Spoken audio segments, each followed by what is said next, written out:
Brain of Britain, the nationwide general knowledge contest, chaired by Russell Davis.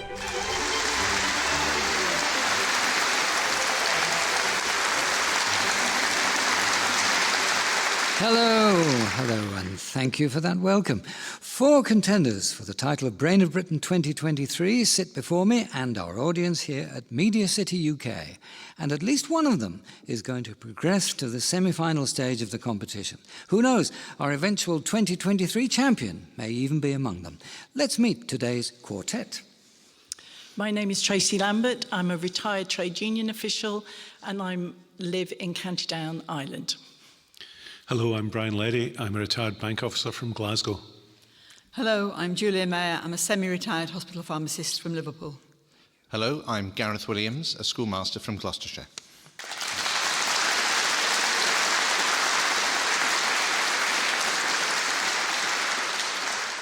Welcome all 4 of you, and the best of luck. Remember, you get 10 seconds to think about your answer when it's your own turn. And please resist pressing your trigger to light up and tell me you'd like to try for a bonus until the first contender has had their thinking time. We go round in alphabetical surname order.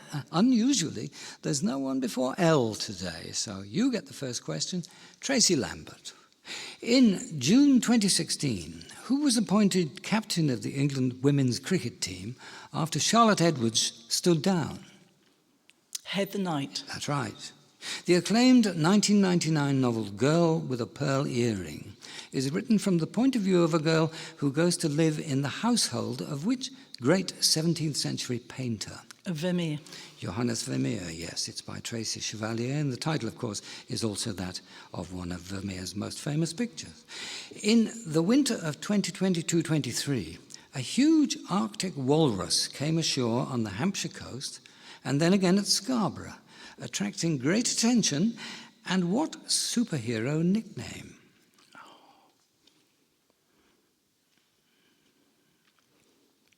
I'm going to say Superman. No. Wasn't that long ago. Anybody remember? No. Yes, Gareth Williams. Super Flipper. Should have been, but wasn't. No. No, the answer was Thor. Thor. Brian Leddy. Kebnekaise is the highest mountain in which Scandinavian country? Sweden. Yes, slightly under 2,100 meters or 6,900 feet high. The name is a Sami word meaning kettle top.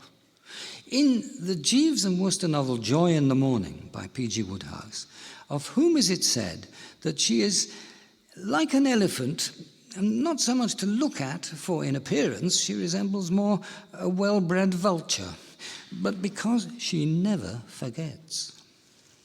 Aunt Agatha. Aunt Agatha, yes. At the Battle of Gaugamela in 331 BC, which Greek leader decisively defeated the Persian army of Darius III? Alexander. Alexander the Great, yes. Which gallery in the Tuileries Gardens in Paris houses 8 enormous paintings of water lilies by Claude Monet? The Louvre. No. Gareth Williams. Orangerie. La Musée de l'Orangerie, yes. Julia Mayer. According to its own website, which Lancashire Museum boasts among its collection shrunken shark heads, a 2-headed calf, and a portrait of Princess Diana made out of 2,500 penny coins? Ripley's Believe It or Not in Blackpool. Yes, well, the one in Blackpool is just one of 28 locations around the world with a Ripley's Believe It or Not museum. The first ever exhibition was at the Chicago World's Fair in 1933, where it was billed as Ripley's Auditorium. What's the largest joint in the human body? The hip. No. Tracey Lambert? The knee. Yes, I'd have said the hip, but the knee it is. Gareth Williams, in the Bible, to which city was Saul travelling when he saw a great and blinding light? Damascus. Yes, hence phrases such as a Damascene conversion or a road to Damascus experience. The herb, which we know in Britain as coriander, is more usually given what name in the USA?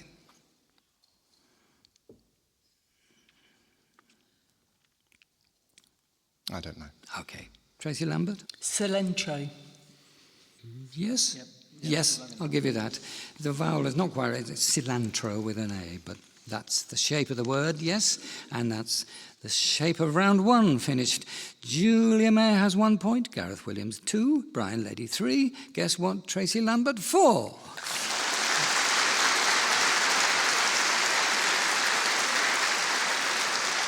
Very neat and tidy, and it's back to you, Tracey Lambert. And your next round begins with a sound clip. You're about to hear the first words spoken in 1994 at the launch of BBC Radio 5 Live.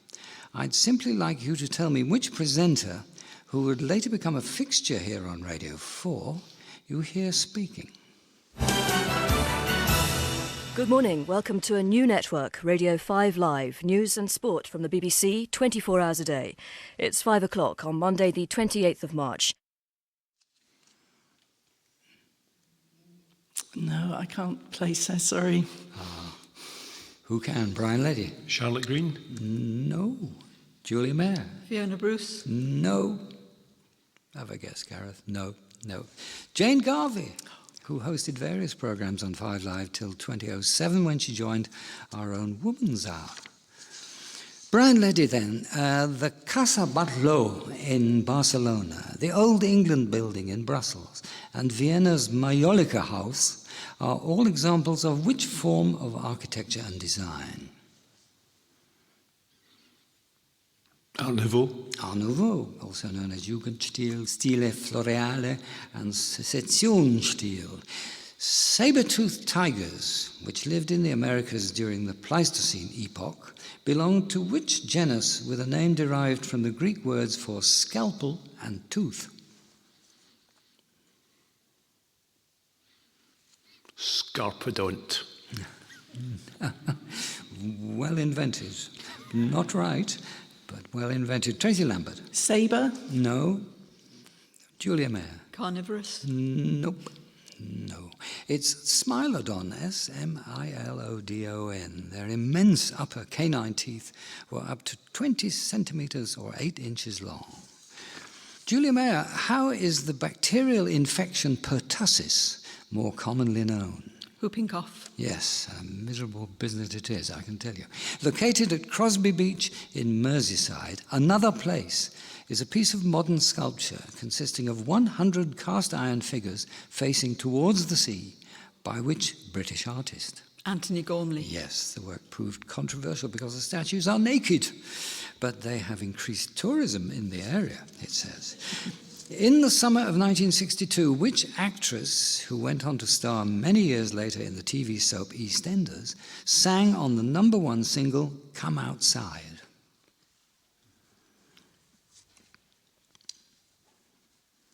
Barbara Windsor. No. Gareth Williams? Wendy Richard. Wendy Richard, who provided the female retorts to Mike Sarn's lead vocal. Gareth Williams, it's your question. What's the title of the last completed novel by Gustave Flaubert, published in 1869, which explores the romantic life of a young man named Frédéric Moreau at the time of the French Revolution of 1848 and the founding of the Second French Empire? Madame Bovary. No. Now then, Flaubert novels? No. I've drawn a blank there, I'm afraid. It's Sentimental Education, L'éducation sentimentale. And that's the end of another round. Look at these scores for closeness. Gareth Williams and Julia Mayer both have 3. Brian Leddy and Tracey Lambert both have 4.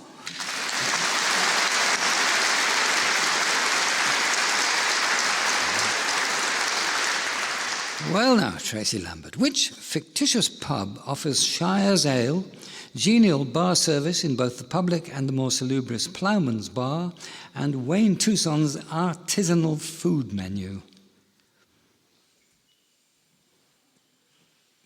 The Queen Victoria. No. Brian Leddy. The Bull. The Bull, a half-tempered building near the village green of Ambridge in the radio series. The Archers, yes. Brian Leddy's question. 2023 is the 50th anniversary of the release of a landmark album by Stevie Wonder, cited by some critics as marking the transition from the little Stevie Wonder, known for romantic ballads, into a more musically mature and conscious artist. The recording contains tracks such as Living for the City, Higher Ground, and the song you're about to hear, after which I'd simply like you to name that 1973 album. Everybody's got a thing, but some don't know how to handle it. Always reaching out in vain, just taking the things not worth having. But don't you worry about a thing. Don't you worry about a thing, mama, 'cause I'll be standing on the side when you check it out.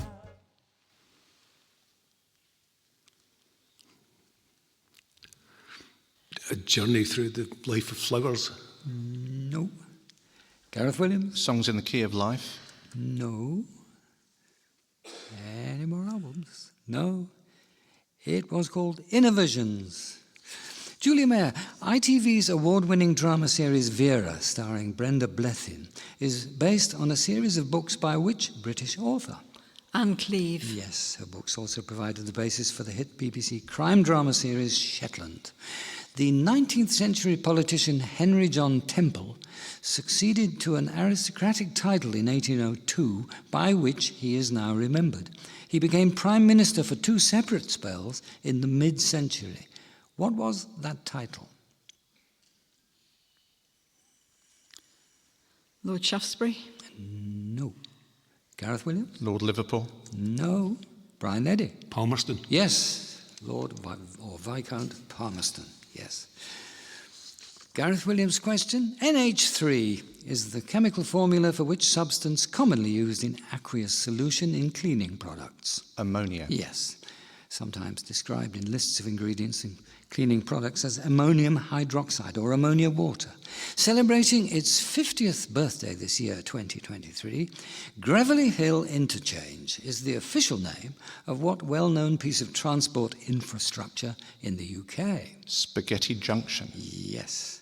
Roy Smith, writing in the Birmingham Evening Mail in 1965, described it as a cross between a plate of spaghetti and an unsuccessful attempt at a Staffordshire knot, leading to its being forevermore dubbed Spaghetti Junction. In the early days of mass computer use in 1991, a notorious virus sprang up, targeting IBM computers under the name of Michelangelo. Why did it go by that name?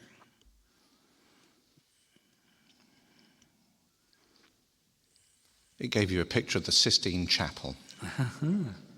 Would that it had? No. Anybody remember this? Julia May? Coloured the screen. Nope. Tracey Lambert? Gave you a picture of David. No. Nice thoughts, but no. Because it was designed to activate itself on the 6th of March, the birthday of the artist Michelangelo Buonarroti. And end of a round. These scores will not separate themselves. Julia Mayer and Tracey Lambert 4 apiece. Gareth Williams 5. Brian Leddy now 6.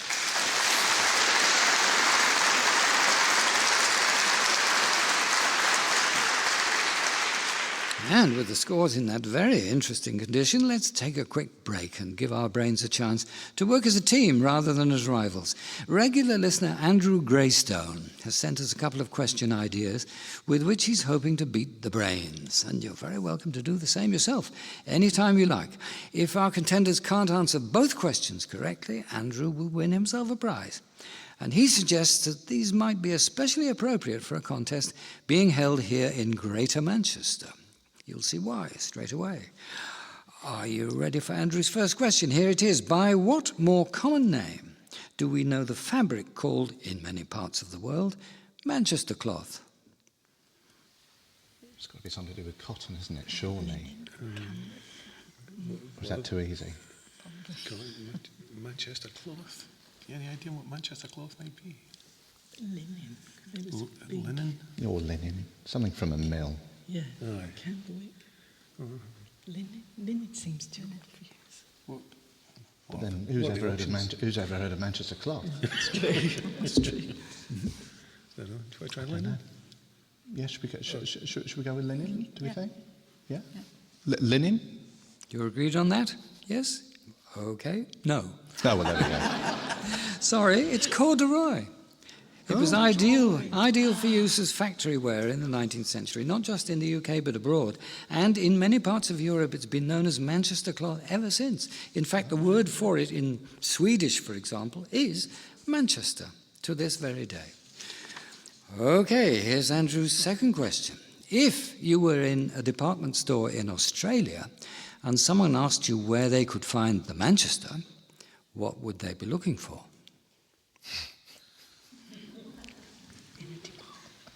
A department store in Australia. I don't know. Where could you find Manchester? The lift. Yes. A lift. Oh, that's not bad. Oh. Escalator. Lift or escalator. Escalator. It's as good a guess as any, isn't it? I mean, otherwise we're just going to be rude about cricket. So Which one do you want to pick? Lift or escalator? Escalator. Yeah, Let's do go that. for that. Try an escalator. No, I'm afraid. You should have gone back to your first thought. It's bed linen. Because of Manchester's long history of linen making, of course. It occurs to me that a Swedish person in Australia would become very confused indeed.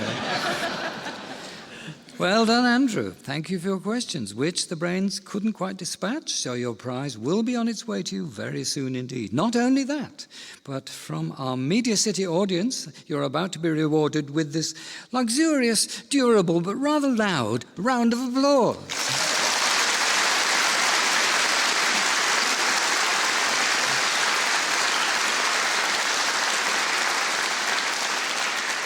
brainofbritain@bbc.co.uk is the email to use if you'd like to send question ideas to us for this part of the programme. We can't acknowledge every suggestion individually, but we do read everything you send us with great interest, and we'll give you fair warning if we choose your ideas to include in a programme at some point. And you can use the same address to request an application form for a future series if you'd like to have a go at answering the questions rather than asking them. That's the end of the interval. It's time to resume the contest proper. Fingers back on buttons. It's to you we return as we start the next round. Tracey Lambert. Which Jane Austen novel begins with the lines, Sir Walter Elliot of Kellynch Hall in Somersetshire was a man who, for his own amusement, never took up any book but the baronetage.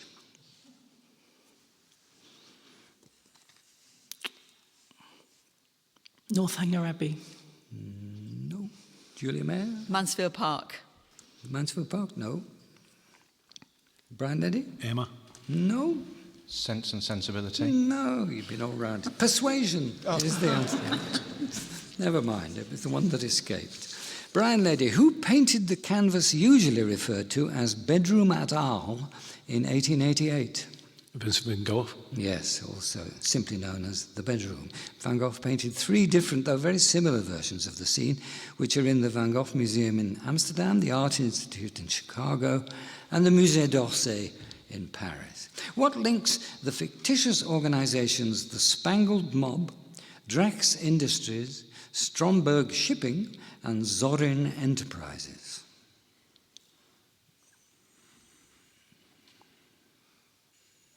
James Bond movies. Exactly right. They are all villainous organizations featured in the Bond movie franchise.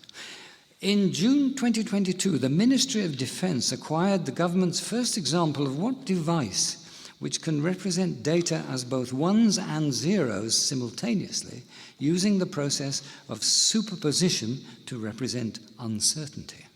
Quantum computer. Is right, yes.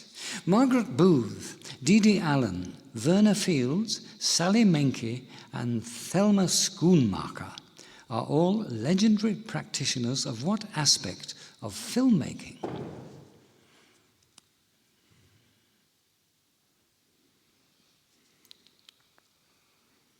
Scoring. No. Tracey Lambert? Photography. No. Gareth Williams? Sound engineering. Nope. Do you want to have a go? No. It's film editing. Thelma Schoonmaker has edited every Martin Scorsese film since 1980's Raging Bull. Julia Mayer, some audio for you as we delve into the BBC Radio archives for an edition of Poetry Please. Here, actor Bill Wallace reads one of Wilfred Owen's First World War poems. Can you give me its title? What passing bells for these who die as cattle? Only the monstrous anger of the guns. Only the stuttering rifles' rapid rattle can patter out their hasty orisons. No mockeries now for them, no prayers nor bells, nor any voice of mourning save the choirs, the shrill, demented choirs of wailing shells, and bugles calling for them from sad shires. Dulce decorum est. No. Gareth Williams. Anthem for Doomed Youth. Anthem for Doomed Youth, yes. And apparently his fellow poet Siegfried Sassoon assisted Owen in refining the initial rough drafts of that piece. Gareth Williams, Fleagle, Bingo, Drooper and Snorky were the names of which group of children's television characters from the early 1970s?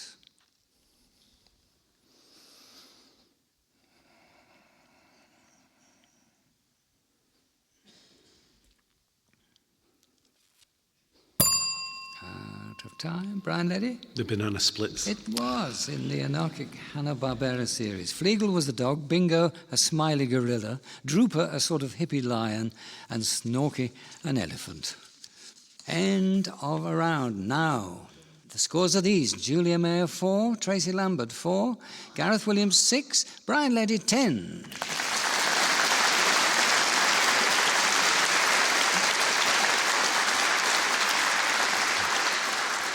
And this, folks, I have to warn you, is the final round of the contest.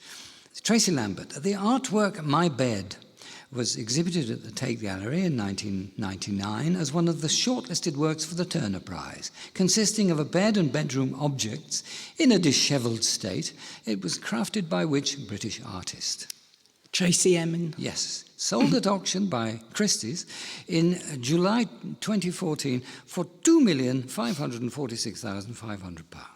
In 2015, which sprinter became the fastest British woman in recorded history when she set a British 100-metre record of 11.02 seconds at a World Challenge meeting in the Netherlands?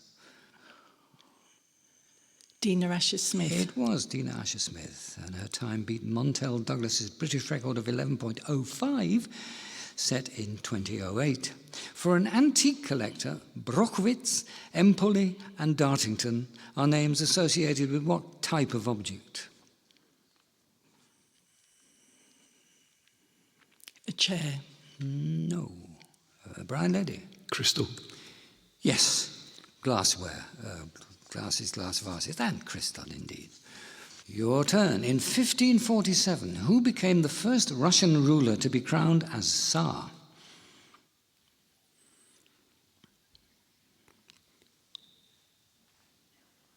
Ivan the Terrible. Yes, Ivan IV, also known as Ivan the Terrible. The term was derived from the Latin Caesar. Which writer and comedian born in Iran and frequently heard on Radio 4 is a former president of Humanists UK and remains a vice president of the organisation? Omid Jalili. No. No more tries? It's Shapara Khorsandi, or Shapi Khorsandi as she's known on the circuit. A comedian and writer. She's the daughter of the Iranian political satirist and poet Hadi Khorsandi. Julia Mayer, with which activity would you associate the terms yarn over, fisherman's rib and herringbone? Knitting. Yes, they're all stitches. Which actress and singer introduced on Broadway the characters of Annie Oakley in the musical Annie Get Your Gun and Rose, the fearsome stage mother in Gypsy? Doris Day. No. Tracey Lambert. Ethel Merman. Ethel Merman, yes. There's no business like show business from Annie Get Your Gun became her personal theme song. Gareth Williams' question, some music for you. 2023 is the 25th anniversary of the release of Simply Red's #1 album, Blue, which features cover versions of several songs, including this one, which had been a big hit for the Hollies in 1974. Can you tell me its title? If I could make a wish, I think I'd pass and think of anything I need. It's called The Air That I Breathe. It is. Song written by Albert Hammond and Mike Hazelwood, and initially recorded in 1972 by Hammond on his debut album It Never Rains in Southern California. It'll probably have more lives in years to come. Published in 1999, a book entitled Tis was the sequel to which 1997 Pulitzer Prize-winning memoir.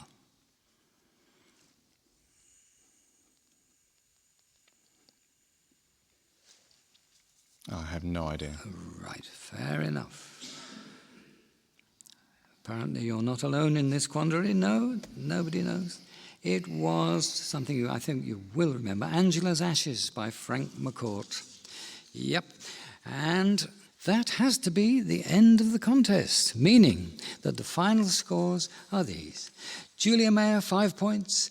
Gareth Williams and Tracey Lambert, 7 each. Brian Leddy, 12.